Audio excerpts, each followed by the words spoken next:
ये है हीरो की एक्सट्रीम 125R का सिंगल चैनल ईबीएस का स्प्लिट सीट में बेस वाला मॉडल। और इस बेस मॉडल में क्या क्या फीचर्स आपको मिल जाएंगे, सिटी में, हाईवे में इसकी रियल प्रैक्टिकल माइलेज क्या रहने वाली है, क्या टॉप स्पीड जाती है, और साथ में ये 18% जीएसटी के साथ बेस मॉडल से लेकर डुअल एबीएस टॉप मॉडल में कितने रुपए की ऑन रोड पड़ेगी। अगर आपके पास भी ये स्प्लिट सीट वाला मॉडल है पुराना वाला, तो क्या आप ये सिंगल सीट को, लेटेस्ट वाले मॉडल को आप अपनी बाइक में सिंगल सीट को फिट करा सकते हैं, ये भी आपको इस वीडियो में पता चल जाएगा। सबसे पहले फ्रंट में आते हैं तो इसमें आपको ऑल एलईडी लाइटनिंग का सेटअप मिल जाएगा। जैसा कि जो इंडिकेटर आप देख पा रहे हैं ये भी एलईडी है और जिसमें हैजार्ड वाला भी फंक्शन दिया गया है। एच शेप के एलईडी वाले डीआरएल दिए गए हैं। बाकी हेडलाइट की जो डिजाइन है ये काफी ज्यादा शार्प है। लो बीम के साथ इसमें डुअल एलईडी प्रोजेक्टर आपको मिल जाते हैं, जबकि हाई बीम के साथ यहाँ पर आपको मिलते हैं इसमें रिफ्लेक्टर बेस्ड एलईडी वाली हेडलाइट मिल जाती है। सिटी प्लस हाईवे में कहीं पे भी आप इस बाइक को चलाते हैं तो रोशनी के मामले में आपको कोई भी दिक्कत आपको नहीं आने वाली है।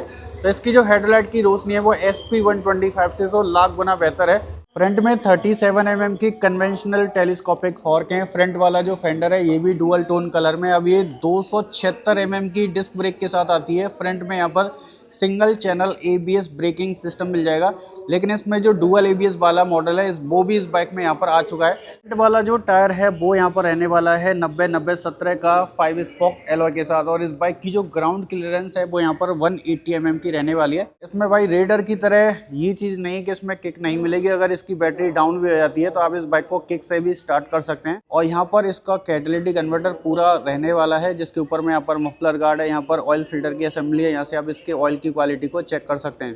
तो यहाँ पर आपको मिलता है 124.7 सीसी का air cold 4 stroke single cylinder engine. ये इंजन आपको देता है 11.55 PS की मैक्स पावर, 8250 आरपीएम तक। और ये इंजन आपको देता है 10.5 10.5 Nm का टॉर्क, 6500 आरपीएम तक। ये जो माइलेज टेस्ट है वो मैंने दोनों ही कंडीशन में कर रखी है। अगर मैं प्रैक्टिकल इसकी माइलेज की बात करूं तो अगर आप इस बाइक को 80-90-100 की स्पीड में, हाई स्पीड में क्रूज करके चलाते हैं हाईवे पर, तो ये बाइक आपको 41 से लेकर 43 kmpl के बीच में माइलेज आपको देती है।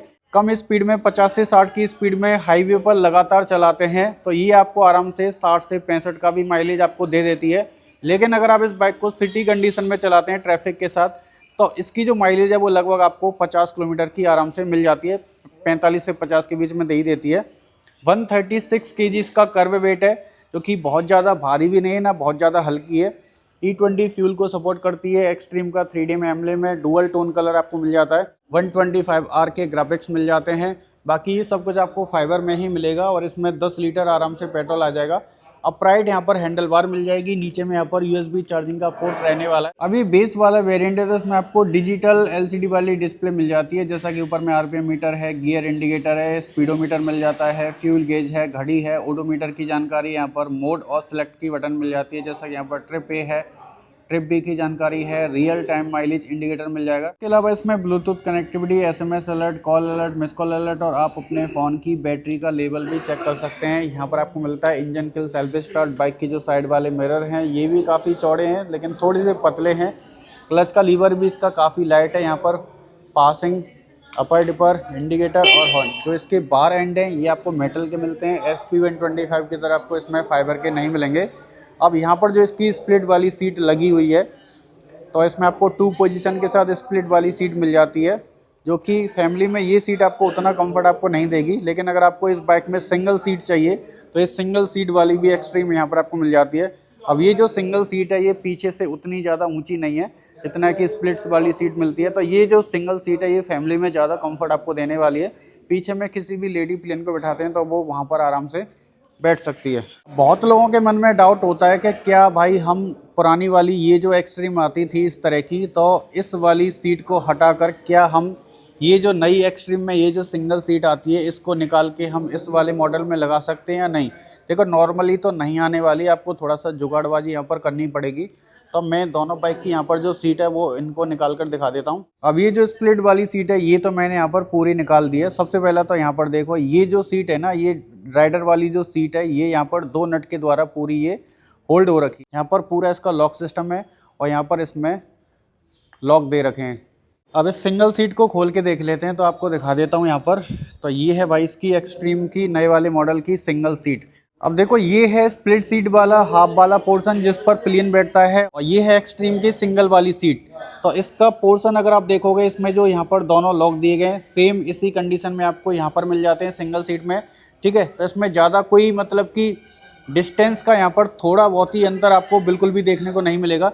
यहाँ पर भी सेम लॉक है, यहाँ पर भी सेम लॉक है, यहाँ पर भी दो यहाँ पर लॉक सिस्टम दे रखे हैं। अब आप इस राइडर वाली सीट को हटाते हैं तो आपको ये दोनों नट यहाँ पर खोलने पड़ेंगे। तो नॉर्मली अगर मैं एक लाइन में बात करूं तो ये जो सिंगल सीट है ये आपकी पुरानी वाली एक्सट्रीम 125 में आराम से फिट आ सकती है। आपको छोटा मोटा काम कराना पड़ सकता है, हो सकता है यहाँ पर ये जो बोल्ट वगैरह इनको हटाना पड़े, काटवाना पड़े। तो ये जो सिंगल सीट है आप चाहो तो इसको परचेज कर सकते हैं, और पुरानी वाली एक्सट्रीम में ये जो सिंगल सीट है आप इसको आराम से लगा पाएंगे। तो इसमें आपको 794 mm की सीट ऐड मिल जाती है, और बाइक की जो फुटरेस्ट हैं ये थोड़े से पीछे मिलते हैं, थोड़े से अपर साइड रहने वाले हैं। ये है ब्रेक पैडल का लीवर, और यहाँ पर जो इसका एग्जॉस्ट है ये सेम एक्सट्रीम 160 की तरह ही दिया गया। रियर में 130 mm की ड्रम ब्रेक मिलती है, कॉम्बी ब्रेकिंग का सेटअप है। अगर आप थोड़े से एक्स्ट्रा पैसे दोगे तो इसमें आपको एक्सट्रीम डुअल एबीएस वाला भी मॉडल मिल जाता है, डुअल डिस्क के साथ। पीछे वाला जो टायर है वो यहाँ पर आपको 120/80/17 का मिलेगा। सिंगल साइड टायर हगर है, रियर में मोनोशॉक एडजस्टेबल सस्पेंशन, यहाँ पर हीरो लिखा हुआ है, यहाँ पर स्प्रिंट ईवीटी टेक्नोलॉजी मिलती है, जिसकी वजह से ये इंजन जो है वो हाई आरपीएम पर बहुत कम वाइब्रेशन आपको फील कराता है। तो इसके अंदर में एक बैलेंसर शाफ्ट लगी हुई है, जिसकी वजह से अगर आप इस बाइक को थोड़ा सा हाई रेव करते हैं, ज़्यादा एक्सेलेरेशन करते हैं, तो इसमें जो इंजन में जो वाइब्रेशन है वो बहुत हद तक पहले से कम हो चुके हैं। पीछे की साइड में चलोगे तो स्प्लिट वाले ग्रैब हैंडल हैं, हीरो का स्टिकर है, एच शेप की एलईडी वाली tail lamp, chain set cover आपको पूरा ओपन मिलता है, ऊपर से भी ये कवर्ड है, यहाँ से भी कवर्ड है, यहाँ से भी पूरी चेन इसकी प्रोटेक्ट रहने वाली है, और फुटरेस्ट फोल्डेबल दिए गए हैं, 5 स्पीड गियर बॉक्स रहने वाला है। नीचे में side stand engine cut off sensor मिल जाता है। तो प्राइस की बात करें तो अगर आप ये एक्सट्रीम 125R ABS का ये स्प्लिट सीट या सिंगल सीट वाला कोई भी वेरिएंट लेते हैं तो इसकी जो एक्स-शोरूम कीमत आ जाती है वो है 93,000 रुपये, और ये बाइक आपको 1,14,613 की ऑन रोड आपको पड़ जाती है। अगर आप इसमें डुअल ABS के साथ एक्सट्रीम 125R का टॉप वाला मॉडल लेते हैं डुअल डिस्क के साथ, तो एक्सट्रीम में टॉप मॉडल की जो एक्स-शोरूम कीमत है वो है 1,05,000 रुपये, और टॉप मॉडल में extreme 125R dual channel ABS का ट्विन डिस्क वाला मॉडल आपको 1,28,500 रुपये का ऑन रोड आपको पड़ जाएगा। तो ये ऑन रोड कीमत की जानकारी मैंने आपको बताई है। SMSG VIP road Kolkata showroom की सारी जानकारी आपको इस वीडियो के डिस्क्रिप्शन बॉक्स में